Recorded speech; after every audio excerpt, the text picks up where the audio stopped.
आज का टॉपिक होगा भारतीय संविधान के भाग। तो शायद मालूम होगा कि भारतीय संविधान जब बनकर तैयार हुआ था तो उस संविधान जिस समय बनकर तैयार हुआ था उसको मूल संविधान कहा जाता है। और मूल संविधान में को 22 भागों में बांटा गया था और 395 अनुच्छेद में बांटा गया था और 8 अनुसूचियां में बांटा गया था, यही ना। तो आज हम लोग भारतीय संविधान के भाग पढ़ने जा रहे हैं, अर्थात वो जो 22 को पार्ट है वो पढ़ने जा रहे हैं। लेकिन मैं बता दूं वर्तमान समय में या जो 22 मूल संविधान का जो 22 भाग था वो 25 में कन्वर्ट हो गया है। लेकिन मैं स्पष्ट कर दूं कि आप अगर कहीं किताब या कि पेपर पत्रिका में पढ़िएगा 25 तो भाग 1 2 करके जैसे है, तो ये नहीं कि आपको 25 भाग मिलेगा।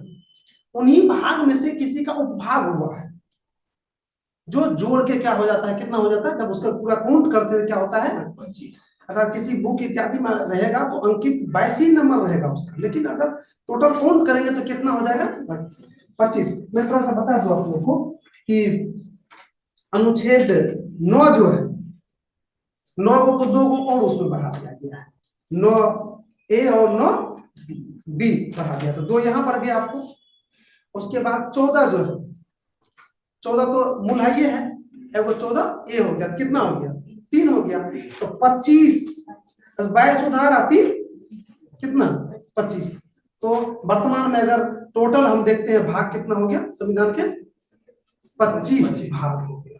क्लियर हो गया? क्योंकि इसमें बहुत बड़ा कंफ्यूजन है। आप तो सर लिखा भी देंगे, बुक में पढ़ भी लेंगे कि संविधान के वर्तमान समय में 22 के जगह 25 भाग हो गए हैं, लेकिन आप खोजते रहिएगा कि 25 भाग कहाँ पर है उसी 22 में 25, लेकिन खोजते रहिएगा। तो ये आपके सस्पेंस जो था इसको हम दूर कर दिए।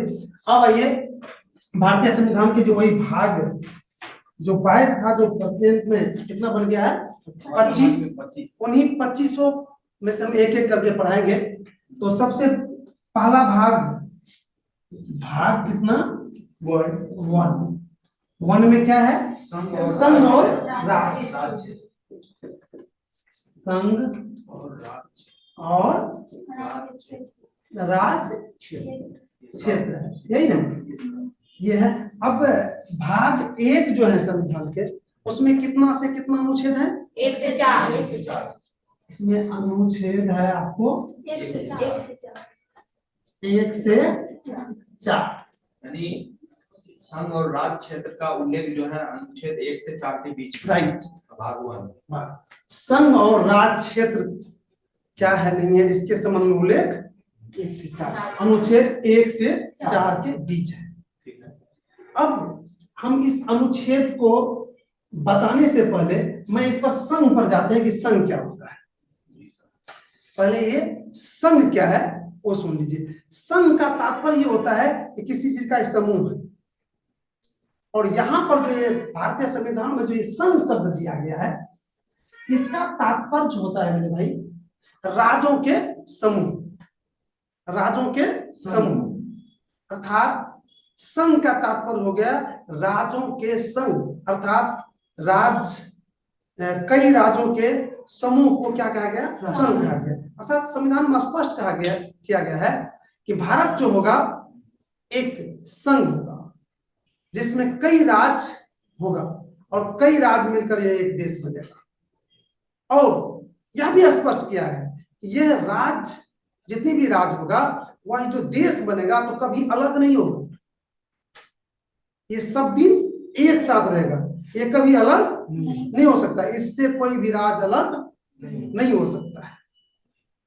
और एक चीज यहाँ पर हम जानकारी देते हैं आप लोगों को कि अमेरिका भी अपने आप को संघ ही शब्द प्रयोग करता है।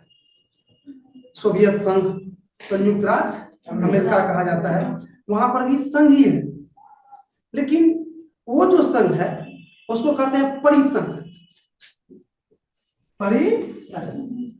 परिसंघ कहते हैं। और यहाँ अपने यहाँ जो होता है ये क्या होता है संघ होता है। मैं थोड़ा सा इन परिसंघ और संघ पर चर्चा कर दे कि ये दोनों में क्या अंतर है नहीं है वो थोड़ा सा चर्चा कर देते हैं।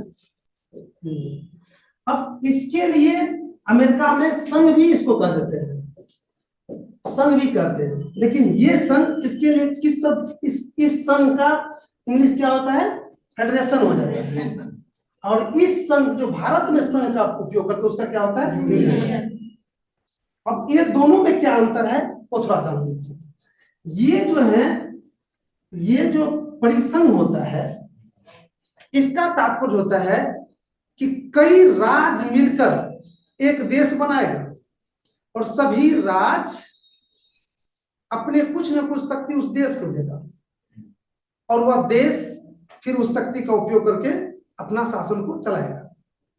लेकिन वह राज्य कभी अलग भी हो सकता है उससे, वह राज्य कभी अलग भी हो सकता है। जो संयुक्त राज्य अमेरिका का नाम सुने होंगे, लगभग 19 है उसमें, अलग अलग, अमेरिका से अलग हो जाएगा, अलग भी हो सकता है, वो अलग भी हो सकते हैं। इसलिए उसके लिए क्या किया गया, परिसंघ का प्रयोग किया गया है, फेडरेशन का प्रयोग किया गया है। और यहाँ पर यूनियन, ये जो संघ हुआ है, इस संघ का मतलब हुआ, इसका भी वही हुआ कि कई राज्य मिलकर एक देश बनाएगा और सभी राज्य अपना देश को कुछ शक्ति देगा, उससे देश संचालन, शासन का संचालन करेंगे। लेकिन इसमें राज्य अलग नहीं हो सकता है देश से, किसी अन्य देश में जाके विलय नहीं, किसी से नहीं, अलग, उससे अलग नहीं हो सकता, लेकिन इसमें अलग हो सकता है। यानी ये परिसंघ कहने का तात्पर्य है कि किसी अन्य देश में ये विलय हो सकता है, माने ये राज्य इसमें से अलग हो सकता है, अपने देश से अलग हो सकता है अपने देश से, जैसे जम्मू कश्मीर मामला, इसमें से अलग नहीं हो सकता। इसको अलग होने का, इसमें जितने भी भारत में जितने भी राज्य है उसको किसी को भी भारत से अलग होने का अधिकार नहीं है। लेकिन इसमें जो ये परिसंघ जहां है, जैसे अमेरिका की बात की है तो वहां पर भी राज्य है, कई राज्य मिला के एक देश बना है, लेकिन वो राज्य देश से अलग होने का ताकत भी रखते हैं, अलग भी हो सकते हैं। तो भारत के लिए किस शब्द का प्रयोग होता है, यूनियन संघ। भारत क्या है, यूनियन संघ, इसी संघ का बात कर रहे हैं। समझ में आ गया कि संघ कितने ताकतवर चीज है, क्या है नहीं। अब हम आगे बढ़ते हैं, अर्थात ये जो 1 से 4 तक अनुच्छेद है, मैं उसका बात करने जा रहे हैं। अनुच्छेद कितना, अनुच्छेद 1-2 करके पढ़िए ना। अनुच्छेद 1, अनुच्छेद 1 में क्या है वो सुन लीजिए। अनुच्छेद 1 में स्पष्ट किया गया है यही चीज कि भारत एक संघ है, यूनियन है। स्पष्ट इंग्लिश में भी स्पष्ट करेंगे, भारत एक संघ है, एक यूनियन है, और जहां कई राज्य का समूह है, लेकिन यह राज्य इस देश से अलग नहीं हो सकता है। यह संविधान में स्पष्ट किया गया पहला ही अनुच्छेद कि कई राज्यों का यह समूह होगा, लेकिन इससे राज्य अलग नहीं हो सकता है। एक ही शब्द में समझिए, क्लियर कर दिया गया है। देश के एकता को मजबूत करने के लिए ये दिया गया अनुच्छेद, हम कह सकते हैं कि ताकि देश को कभी खंडित नहीं किया जाए, देश अखंड रहे सब दिन, इसके लिए अनुच्छेद दिया गया है। याद ही रहेगा आपको, कभी भी अब अनुच्छेद 1 आएगा तो तुरंत मारिएगा जवाब, कभी भी नहीं। कितनों पढ़ लेते तो हो सकता है कि नहीं, लेकिन अभी सुन लिए होंगे तो उसमें कभी मिस नहीं कीजिएगा। अब अनुच्छेद 2 की बात करते हैं, अनुच्छेद 2। अब 2 में क्या है वो सुन लीजिए। अनुच्छेद 2 में कहा गया है कि भारत के संसद दुनिया के कोई भी देश को अपने में मिला सकता है, या उस देश के राज्य को किसी टुकड़ा को किसी भाग में अपना मिला सकता है। इसके लिए राष्ट्रपति से भी अनुमति ले लेगा, उसको ताकत है, इतना ताकत दिया है भारत के संसद को कि दुनिया के किसी भी देश को वो अपने में मिला। इसको मिलाने के लिए राष्ट्रपति से भी अनुमति लेने की जरूरत नहीं है उसको। कोई देश को मिला सकता है, किसी देश के टुकड़ा को मिला सकता है, किसी देश के राज्य को मिला सकता है, किसी देश के क्षेत्र को मिला सकता है। भारत तो राष्ट्रपति से परमिशन नहीं लेंगे, किसी से नहीं परमिशन। वहां लोकसभा में पास हो गया, संसद में पास हो गया, मिल गया, ऐसा अधिकार दिया गया है इसमें अनुच्छेद 2 में दिया गया है। बिल्कुल। इसी के तहत देख लीजिए ना, सिक्किम का नाम सुने सिक्किम क्या है? सिक्किम सिक्किम एक राज्य है। सिक्किम मैं याद दिला दूं आप लोगों को कि भारत के आजाद होने के 28 साल के बाद, जी 28 साल के बाद भारत का अंग बना था और 22वां राज्य बना था भारत का 22वां। और कितने ईस्वी में याद है? कितने में? जी 1975, 16 मई 1975 ईस्वी को क्या बना था? ये राज्य बना था। मैं थोड़ा सा सिक्किम पर चर्चा कर दूं। 28 साल के बाद तो भारत का राज्य बना था, थोड़ा सा सिक्किम के विषय में जान लीजिए। सिक्किम का कहा जाता है, इतिहास को मैंने देखा जब सिक्किम के, तो 1642 ईस्वी में 1642 ईस्वी में सिक्किम अस्तित्व में आया था और वहां पर राजतंत्र शुरू हुआ था, राजा का शासन वहां पर शुरू हुआ था। शायद सिक्किम देखें आप लोग कहां पर हैं, थोड़ा सा वो दिखा देते हैं भारत के नक्शा। यही देखिए,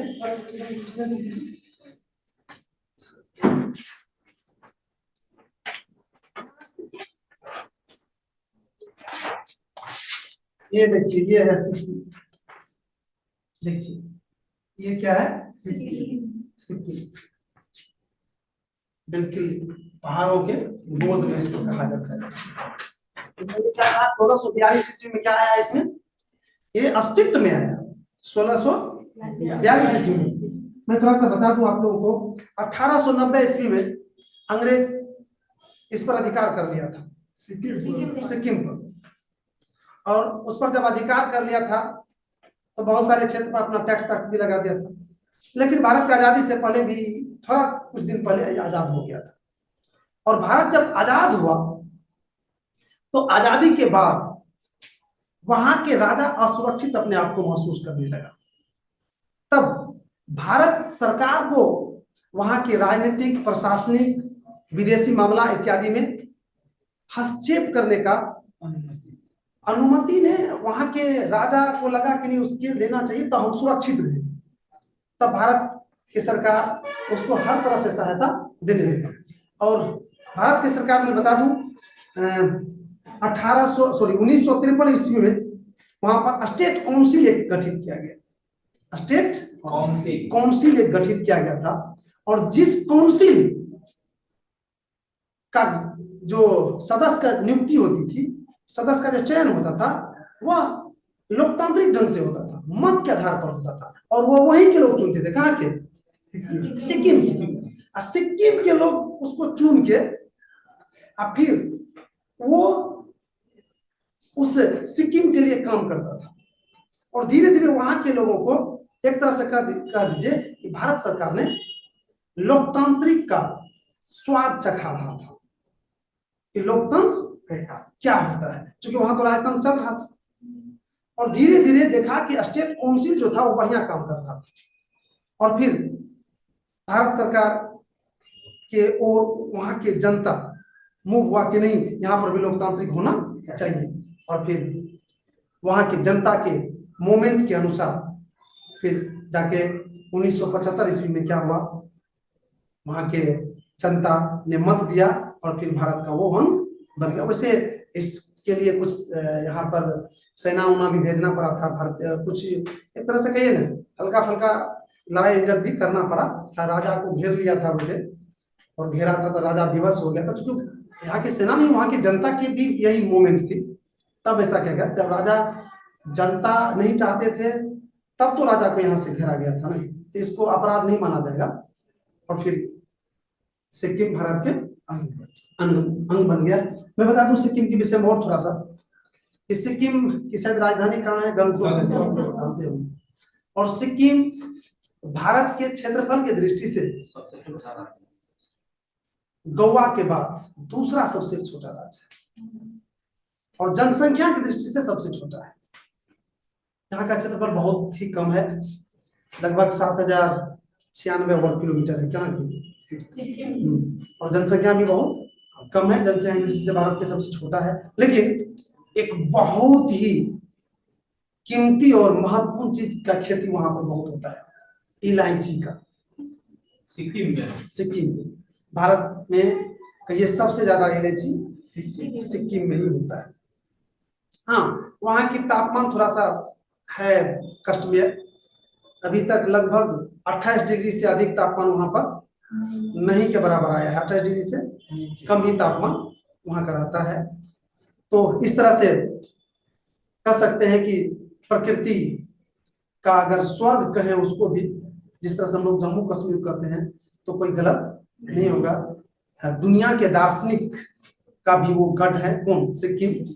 और जहां से विदेशी मुद्रा अर्थात दार्शनिक स्तर से बहुत सारी विदेशी मुद्रा हमें प्राप्त होती है। तो हमने बताया अभी कि इसी के तहत सिक्किम किस अनुच्छेद के तहत? ये अनुच्छेद 2 के तहत सिक्किम को भारत में मिलाया गया है। ये क्लियर हो गया? अब थोड़ा सा बस 2 मिनट हम और बता देते हैं, अनुच्छेद 3 भी बता देते हैं। कितना बढ़िया देखिएगा कि उसमें देखिए, एक में तो भारत को क्या किया? अखंडता बनाए रखने, अखंडता बनाए। इसमें क्या कहा? कहीं से लाके मिला सकते हैं। और देखिए इसमें क्या कहा? 3 में क्या कहा वो देखिए। अनुच्छेद 3 में स्पष्ट किया गया है, कहा गया है कि जो राज है उसको आप 2 भाग में बांट सकते हैं, उसका नाम बदल सकते हैं, उसके क्षेत्र को बढ़ा सकते हैं, 2 राज को मिला के 1 राज कर सकते हैं। अर्थात इसमें जहां कहा बाहर से ला सकते हैं, जोड़ सकते हैं, तो इसको क्या कह रहा है? तोड़ सकते हैं। नहीं, इसमें कह रहा है अखंड रखो, इसमें कह रहा है जोड़ सकते हैं, इसको कहता है तोड़ सकते हैं। देखिए तीनों कितना अच्छा संबंध है। इसका मतलब है कि 2 जून 2014 को जो आंध्र प्रदेश से अब मैं कह रहा हूँ ना भाई ने कि ये 2 मई 2014 हाँ, जो तेलंगाना को किया गया है या झारखंड से को बिहार से किया गया है, ये सब जो अलग किया गया है, ये किसके तहत? अनुच्छेद 3 के तहत ही इन राजवंशों को, भारत के बहुत सारे राज्य को जो या तोड़ा गया है, उसको इसी के तहत किया गया है। किसके तहत? अनुच्छेद 3 के तहत किया गया। 2 में जोड़ने का प्रावधान है, हाँ, 3 में तोड़ने का प्रावधान। अब 4 में देख लीजिए क्या कर रहा है वो। 4 देखिए कितना सुंदर है, अनुच्छेद 4। अगर आप लोग इसी तरह शांत रहिएगा ना, हमको बढ़िया से पढ़ाने दीजिएगा अनुच्छेद, सबको वैसे याद हो जाएगा आपको। अनुच्छेद 4 में क्या कह रहा है? अनुच्छेद 4 में कह रहा है कि आप इनको 1 को और 2 कह रहा है कि 1 और 2 जो या तो सॉरी 2 और 3 या तो किसी राज्य को किसी देश को अपने में मिलाएंगे, या यहाँ पर जो राज्य है अगर उसको तोड़ेंगे तो इसके लिए राष्ट्रपति का अनुमति नहीं है। अर्थात 368 एक धारा है, और इस धारा के अंतर्गत जो भी बातें आती है तो उस पर राष्ट्रपति का साइन होना, अनुमति होना आवश्यक होता है। तो इसको 368 से अलग रखा गया है। किसको? इन दोनों को। 2 और 3 मतलब इसी से संबंधित हो गया। 4 में क्या हो गया? 2 और 3 से ही संबंधित हो गया। सीधा है कि संसद जो है 2 और 3 को, अर्थात किसी राज्य को मिलाने के लिए या अपने राज्य को तोड़ने के लिए राष्ट्रपति का अनुमति नहीं। अर्थात 368 से इन दोनों को क्या करना है? अलग रखना है। यही अनुच्छेद 4 1 से 4 अर्थात भाग 1 खत्म हो गया। संविधान के भाग 1 आज खत्म हो गए।